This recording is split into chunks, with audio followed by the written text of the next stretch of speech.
আসসালামু আলাইকুম, welcome to my channel. কাছে দূরে যে যেখান থেকে এই রেসিপিটা দেখছেন তাদের সবাইকে স্বাগতম। আজকে আপনাদের মাঝে একটা সুন্দর রেসিপি নিয়ে চলে আসলাম, সেটা হচ্ছে লাউ ডিম। এই লাউ ডিম রেসিপিটা আপনারা ভাত রুটি সব কিছুর সাথে অনেক মজা লাগে। তো চলুন আর দেরি না করে দেখে নেওয়া যাক দারুণ টেস্টি লাউ ডিম রেসিপি। তো আশা করি ভিডিওটা স্কিপ না করে সাথেই থাকবেন। তো চলুন দেখে নেওয়া যাক দারুণ মজাদার রেসিপি। ফার্স্টে আমি লাউগুলোকে এইভাবে কেটে নিয়েছি।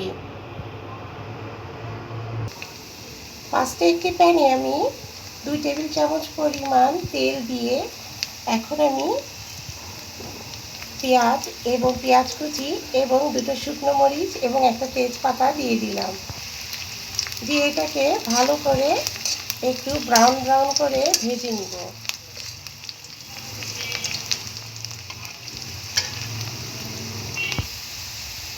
এখন আমি গ্রেট করে রাখা লাউগুলোকে দিয়ে দিচ্ছি।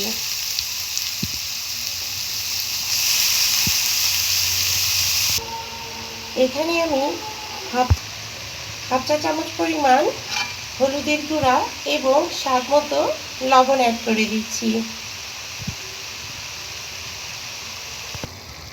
দেখুন বন্ধুরা, লাউ দিয়ে এমনিতে পানি বের হয়, এই জন্য লাউতে কোনো প্রকারের পানি দেওয়ার দরকার হয় না।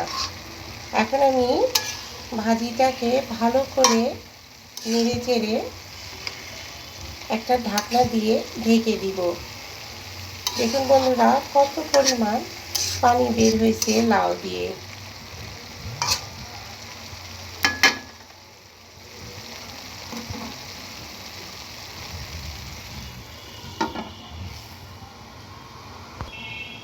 এই লাউয়ের সবজিটা কিন্তু এমনিতে আমাদের স্বাস্থ্যের জন্য খুবই উপকারী। তাই আমাদের প্রতিদিন হোক প্রতি সপ্তাহে হোক আমাদের লাউয়ের তরকারি অবশ্যই রেসিপিতে রাখা উচিত। দেখুন বন্ধুরা, লাউটা আমার অলমোস্ট প্রায় সিদ্ধ হয়ে এসেছে, কিন্তু আরেকটু পানি আছে বলে আরেকটু ঢাকনা দিয়ে ঢেকে দিব নেড়ে চেড়ে। এর মাঝেও আমি 2-1 বার উল্টিয়ে পাল্টিয়ে নেড়ে চেড়ে দিয়েছিলাম।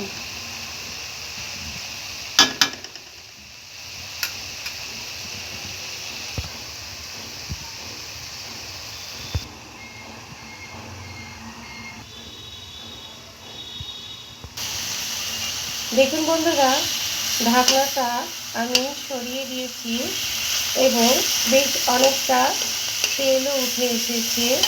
এ পর্যায়ে আমি এরকম মাঝখানে ডিমটাকে গুলিয়ে দিয়ে দিচ্ছি।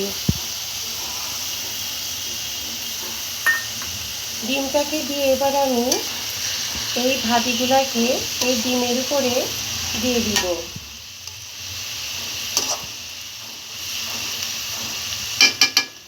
দিয়ে এবার একটি ঢাকনা দিয়ে ঢেকে দিব।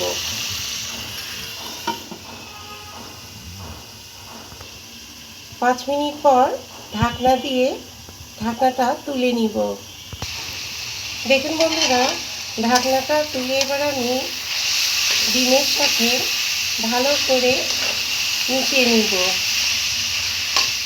এই লাউটাকে ভেজে দেওয়ার জন্য ডিমের যে ফ্লেভারটা সম্পূর্ণ এই লাউয়ের মধ্যে ঢুকে গিয়েছে। এখন আমি 3টা কাঁচামরিচ কুচি অ্যাড করে দিব।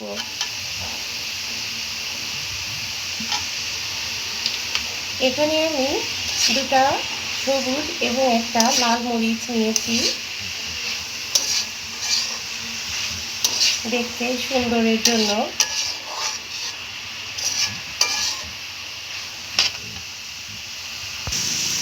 আবার আমি একটু ঢাকনা দিয়ে ঢেকে দিব কিছুক্ষণের জন্য।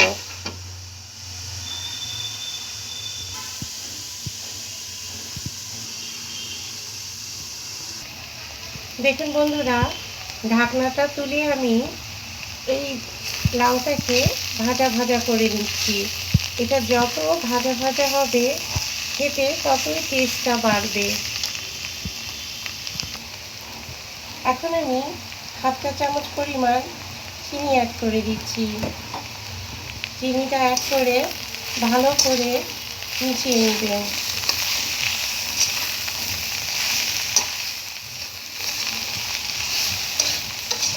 রেসিপিটা আমার অলমোস্ট হয়ে এসেছে।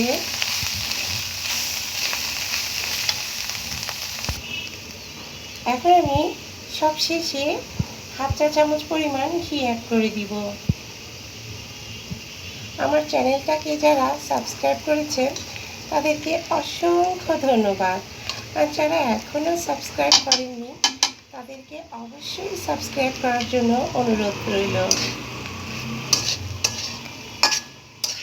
এবং পাশের বেল আইকনটি অবশ্যই প্রেস করে দিবেন, তাহলে অবশ্যই নোটিফিকেশন আপনাদের কাছে পৌঁছে যাবে।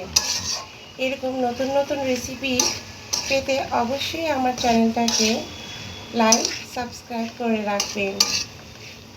তো আজকের মতো এই পর্যায়ে ভাত রুটি সব কিছুর সাথে এই রেসিপিটা অবশ্যই ট্রাই করবেন, খুবই অসাধারণ লাগে। আল্লাহ হাফেজ।